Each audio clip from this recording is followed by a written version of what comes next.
ನರಸಿಂಹ, ನಾನು ನಿನ್ನ ತಂದೆ ಸತ್ಯಮೂರ್ತಿ ಮಾತನಾಡುತ್ತಿರುವುದು. ಹೇಳಿ ಡ್ಯಾಡಿ. ನರಸಿಂಹ, ನೀನು ನಿನ್ನೆ ಒಂದು ಬೇಟೆ ಆಡಿದಂತೆ ಕಾಣುತ್ತದೆ. ಹೌದು ಡ್ಯಾಡಿ. ಆ ಬೇಟೆ ಯಾರದೆಂದು ಗೊತ್ತಾ ನಿನಗೆ? ಇಲ್ಲ, ಅವನು ಯಾರೆಂದು ನನಗೆ ಗೊತ್ತಿಲ್ಲ. ಆದರೆ ಅವನ ಹೆಸರು ರೌಡಿ ರಾಜ ಅಂತೆ. ನರಸಿಂಹ, ಆ ರೌಡಿ ರಾಜ ಬೇರೆ ಯಾರಲ್ಲ, 10 ಫ್ಯಾಕ್ಟರಿಯ ವಾರಸ್ದಾರ, ನಮ್ಮ ತಾಲೂಕಿನ MLA ರಾಜೇಂದ್ರನ ರೈಟ್ ಹ್ಯಾಂಡ್. ಆ ರಾಜೇಂದ್ರನ ಕೈಗೆ ಸೇರಬೇಕಾದ 50 ಲಕ್ಷ ಹಣ ನಿನ್ನ ಕೈಗೆ ಸೇರಿತು, ಹೌದು ತಾನೇ? ಹೌದು ಡ್ಯಾಡಿ. ಈಗಾಗಲೇ ಆ ಹಣವನ್ನು ಅನಾಥಾಶ್ರಮಕ್ಕೆ ಕೊಟ್ಟಾಯಿತು. ನರಸಿಂಹ, ಈ ನಿನ್ನ ಧರ್ಮದ ಕಾರ್ಯ ಹೀಗೆ ಸುಗಮವಾಗಿ ನಡೆಯಲಿ. ಗುಡ್ ಬಾಯ್.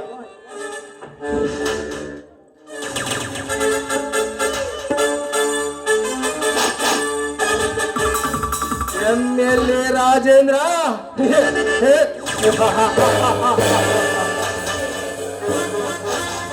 ರಾಜೇಂದ್ರ, ನಿನ್ನ ಕೈಗೆ ಸೇರಬೇಕಾದ 50 ಲಕ್ಷ ಹಣ ಈ ನರಸಿಂಹನ ಕೈ ಸೇರಿತು.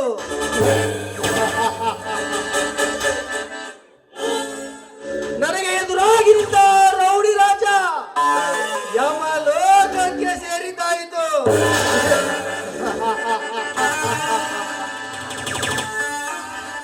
ರಾಜೇಂದ್ರ, ಇದು ಬರೀ 3ನೆಯ ಪ್ರವೇಶ.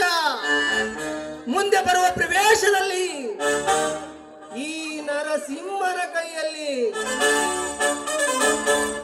ನಿಮ್ಮಂತ ಕರಾಳ ನಾಯಕರಿಗೆ ಕರಾಳ ರಾತ್ರಿ.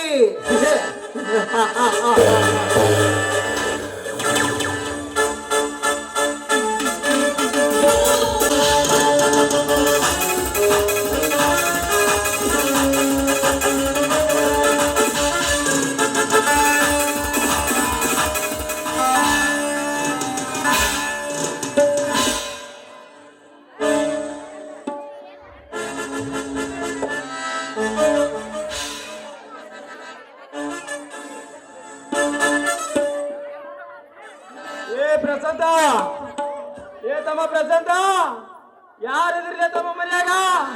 ನಮ್ಮ ಗೌಡ್ರು ಬಂದು ಎಷ್ಟೊತ್ತಾತು, ಅವ್ರಿಗೆ ನೀರು ಕೊಡಲಿಲ್ಲ, ಇಮಲ್ ಕೊಡಲಿಲ್ಲ. ಬರ್ಲೇ ತಮ್ಮ, ಯಾರೇ ಆಗಿರಲ್ಲ, ಬರ್ರಿಯೋ.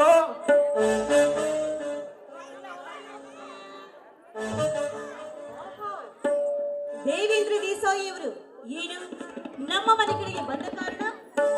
ಕಾರಣ ಲೇ ಸಾವಿತ್ರಿ,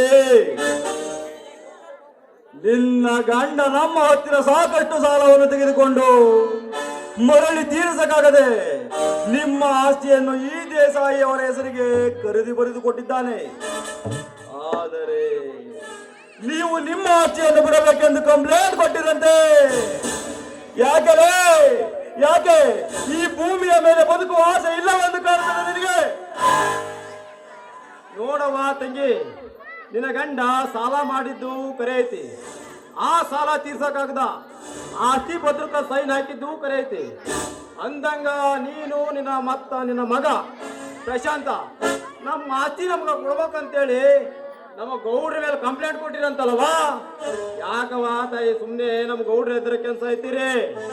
ಒಳ್ಳೆ ಮಾತಿಂದ ನಿನ್ನ ಮಗಗೆ ಹೇಳಿ ತಿಳಿಸಿ ಹೇಳಿ ಮೊದಲು ಕಂಪ್ಲೇಂಟ್ ವಾಪಸ್ ತಗೊಂಡ್ಬಿಡು. ನೋಡಿ ಮುನಿಯಪ್ಪನವ್ರೆ, ನನ್ನ ಗಂಡ ಈ ಸಾಹುಕಾರ ಹತ್ರ ಸಾಲ ತೆಗೆದುಕೊಂಡಿದ್ದು ನಿಜ. ಆದ್ರೆ ಅದಿನ್ನು ಕಟ್ಟೋದಕ್ಕೆ ನಮ್ಮ ಕೈಯಲ್ಲಿ ಆಗ್ತಾ ಇಲ್ಲ. ಸ್ವಲ್ಪ ಕಾಲಾವಕಾಶ ಕೊಡಿ, ಅಸಲು ಬಡ್ಡಿ ಸೇರಿ ಪೂರ್ತಿಯಾಗಿ ನಾವು ಕೊಡ್ತೀವಿ.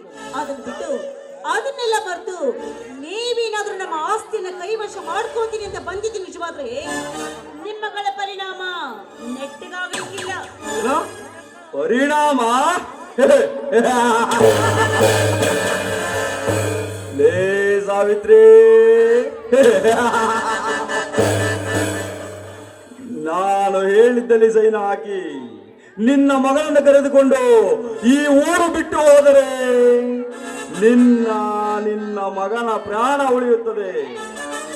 ಇಲ್ಲ, ಅದನ್ನೆಲ್ಲ ಬಿಟ್ಟು ಈ ದೇಶ ಎದುರಾಕಿಕೊಂಡು ಕೋರ್ಟು ಕಚೇರಿ ಅಂತ ಆದರೆ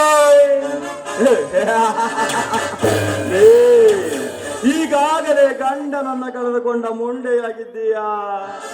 ಮುಂದೆ ಮಗನನ್ನು ಕಳೆದುಕೊಂಡು ಅನಾಥ ಶವವಾಗಬೇಡ. ಈ ದೇವೇಂದ್ರ ದೇಸಾಯಿಯ ದರ್ಪದಲ್ಲಿ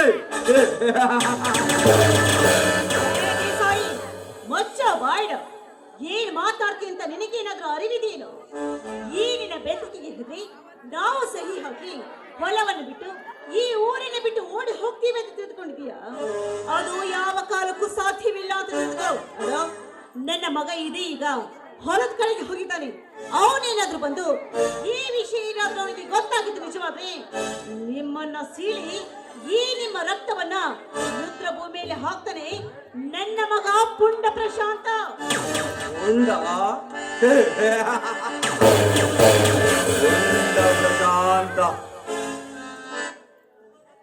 ಲೇ ಮಗನ ಪುಂಡತನವನ್ನು ಬಿಡಿಸಿ ಹೇಳುವ ಬಂಡರಣ್ಣೆ, ನೀನು ನಿನ್ನ ಮಗ ಬದುಕಿದ್ದರೆ ತಾನೇ ಮೊದಲು ನಿನ್ನ ಕೊಲೆ, ಆ ನಂತರ ನಿನ್ನ ಮಗನ ಕೊಲೆ ಸಹಿಸಿಕೊಳ್ಳಿ ದೇವೇಂದ್ರ ದೇಸಾಯಿಯ ಮುಂದಿನ ಕಚ್ಚರೆಯನ್ನು.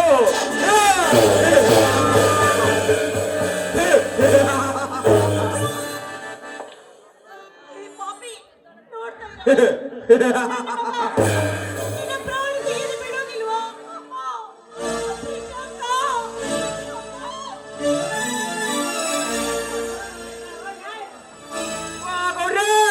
ಸಾಯ್ತಾ ಬಿಟ್ರಿ ಅವಳು. ಲೇ ಮುನಿಯ, ಆ ಪತ್ರದ ಮೇಲೆ ಇವನ ಎಪ್ಪಟ್ಟು ಸೈನ್ ಹಾಕ್ಸ್ಕೊಂಡು ಬಾರ್ಲೆ ಹೋಗೋಣ. ಗೌಡ್ರೆ ಪಟ್ಟು ಜಾಗ ಖಾಲಿ ಮಾಡ ನಡ್ರಿ.